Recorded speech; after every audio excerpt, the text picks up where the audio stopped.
കാഞ്ഞിരപ്പുഴ വനം സ്റ്റേഷൻ പരിധിയിലെ വനമേഖലയിൽ നിന്നും നന്നങ്ങാടികൾ കണ്ടെത്തിയ സംഭവത്തിൽ കോഴിക്കോട് പഴശ്ശിരാജ ആർക്കിയോളജി മ്യൂസിയം വിഭാഗം പരിശോധന നടത്തും. നന്നങ്ങാടികൾ കണ്ടെത്തിയ സാഹചര്യത്തിൽ ഈ ഭാഗത്തെ വനത്തിലെ മഴക്കുഴി നിർമ്മാണം താൽക്കാലികമായി നിർത്തിവെച്ചിട്ടുണ്ട്. റിസർച്ച് വിഭാഗത്തിലെയും എക്സിബിഷൻ വിഭാഗത്തിലെയും 10 അംഗ സംഘമാണ് പരിശോധനയ്ക്ക് നേതൃത്വം നൽകുക. മഹാശിലായുഗത്തിലേതെന്ന് കരുതുന്ന നന്നങ്ങാടി കണ്ടെത്തിയ സാഹചര്യത്തിൽ ഇരുൾക്കുന്ന് ഭാഗത്ത് വലിയ തോതിലുള്ള പരിശോധനയാകും നടക്കുക. കൂടുതൽ നന്നങ്ങാടികൾ ഈ വനമേഖലയിൽ ഉണ്ടാവാനുള്ള സാധ്യതയും മുന്നിൽ കണ്ടാണ് പരിശോധന നടത്തുന്നത്.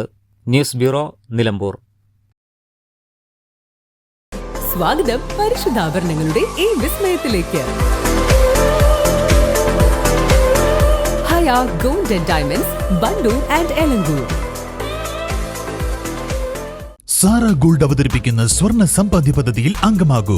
സ്വർണ്ണാഭരണങ്ങൾക്കൊപ്പം കൈനിറിയ സമ്മാനങ്ങൾ നേടൂ. കൂടുതൽ വിവരങ്ങൾക്ക് ഇപ്പോൾ തന്നെ മിസ്ഡ് കോൾ ചെയ്യൂ 7012 945 198.